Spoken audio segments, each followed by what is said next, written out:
लोग कहते हैं चीनी छोड़ो और गुड़ खाओ, लेकिन अगर मैं कहूँ कि कई मामलों में गुड़ ब्लड शुगर को चीनी से भी तेजी से बढ़ा सकता है, तो क्या सच में गुड़ हेल्दी है? और अगर आपको लगता है कि गुड़ खाने से शुगर का नुकसान कम हो जाता है, तो शायद आप आधी सच्चाई जानते हैं। न्यूट्रोलॉजिक में आपका स्वागत है, जहाँ डर नहीं न्यूट्रिशन का सच बताया जाता है, और वो भी साइंस के आधार पर। आज इसी वीडियो में हम असली सवाल को साइंस के आधार पर समझेंगे। क्या सच में गुड़ चीनी से ज्यादा हेल्दी है, या एक सिर्फ न्यूट्रिशन मिथ है? चीनी मत खाओ, उसकी जगह गुड़ खाओ, ये सलाह आपने कई बार सुनी होगी। बहुत लोग मानते हैं कि चीनी नुकसानदायक है और गुड़ एक हेल्दी अल्टरनेटिव है, इसलिए कई लोग चाय में चीनी छोड़कर गुड़ डालना शुरू कर देते हैं और सोचते हैं कि अब वो ज्यादा हेल्दी विकल्प चुन रहे हैं। इसलिए ये समझना भी जरूरी है कि गुड़ और चीनी में वास्तव में क्या फर्क है, और क्या सच में गुड़ चीनी से ज्यादा बेहतर विकल्प है। सबसे पहले एक बात समझना जरूरी है, कोई भी पदार्थ हेल्दी है या नहीं, ये इस बात से तय नहीं होता कि लोग उसके बारे में क्या सोचते हैं, उसका स्वाद कैसा है, या वो कैसे बनाया जाता है। ये इस बात से तय होता है कि उसे खाने से आपके शरीर को कौन कौन से न्यूट्रिएंट्स मिलते हैं और उसका शरीर पर क्या प्रभाव पड़ता है। न्यूट्रिशन में नेचुरल का मतलब हमेशा हेल्दी नहीं होता। अब समझते हैं कि लोग गुड़ को ज्यादा हेल्दी क्यों मानते हैं। अक्सर कहा जाता है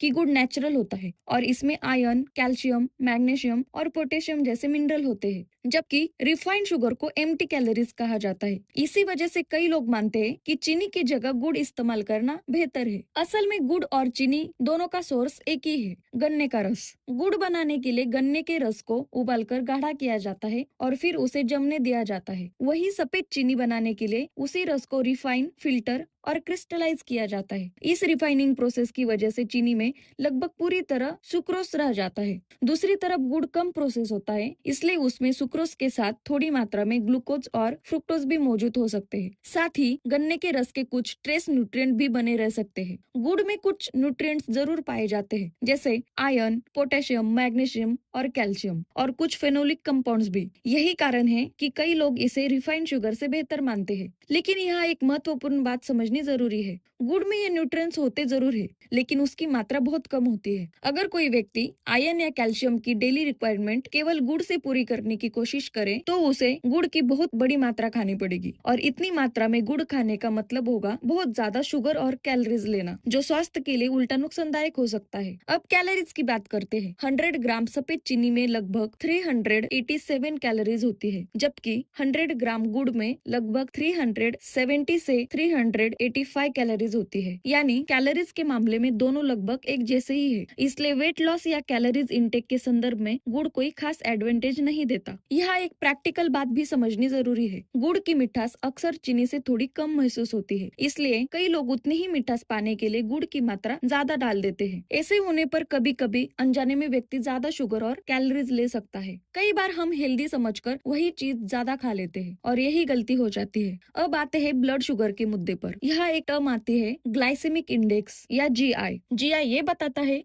कि कोई फूड ब्लड शुगर को कितनी तेजी से बढ़ाता है। जितना ज्यादा जीआई, उतनी तेजी से ब्लड शुगर बढ़ता है। गुड़ का ग्लाइसेमिक इंडेक्स लगभग 84 के आसपास बताया गया है, जबकि सफेद चीनी का ग्लाइसेमिक इंडेक्स लगभग 65 होता है। इसका मतलब ये हुआ कि कई मामलों में गुड़ ब्लड शुगर को चीनी से भी तेजी से बढ़ा सकता है। इसलिए डायबिटीज वाले लोगों के लिए गुड़ को अनलिमिटेड सेफ मानना सही नहीं। गुड़ की प्रोडक्शन प्रक्रिया को लेकर भी एक बात समझनी जरूरी है। पहले के समय में गुड़ बनाने की प्रक्रिया काफी ट्रेडिशनल होती थी, और गन्ने के रस को साफ करने के लिए भिंडी के पत्तों जैसे नेचुरल क्लैरिफाइंग एजेंट्स का इस्तेमाल किया जाता था। लेकिन आजकल कई जगह जागरी प्रोडक्शन में रंग और टेक्सचर सुधारने के लिए कुछ केमिकल्स का भी उपयोग किया जाता है। इसलिए बाजार में मिलने वाला हर गुड़ ऑटोमेटिकली प्योर या केमिकल फ्री हो, ये जरूरी नहीं है। अगर पूरी बात को समराइज करे तो गुड़ निश्चित रूप से रिफाइंड शुगर से कम प्रोसेस होता है, और इसमें कुछ ट्रेस मिनरल मौजूद होते हैं, लेकिन कैलोरीज और शुगर लोड लगभग समान होता है, और ब्लड शुगर पर इसका प्रभाव भी कम नहीं होता। इसलिए गुड़ को हेल्दी शुगर समझना पूरी तरह सही नहीं है। गुड़ रिफाइंड शुगर से थोड़ा लेस प्रोसेस हो सकता है, लेकिन आखिर में ये भी शुगर ही है। याद रखने वाली सबसे महत्वपूर्ण बात यह है कि केवल सोर्स बदलने से शुगर हेल्दी नहीं बन जाती। सबसे ज्यादा महत्वपूर्ण चीज है मात्रा। डर के आधार पर नहीं, डाटा के आधार पर फैसला लीजिए। न्यूट्रोलॉजिक पर हम डर नहीं बेचते, हम साइंस बताते हैं। अब आप बताइए,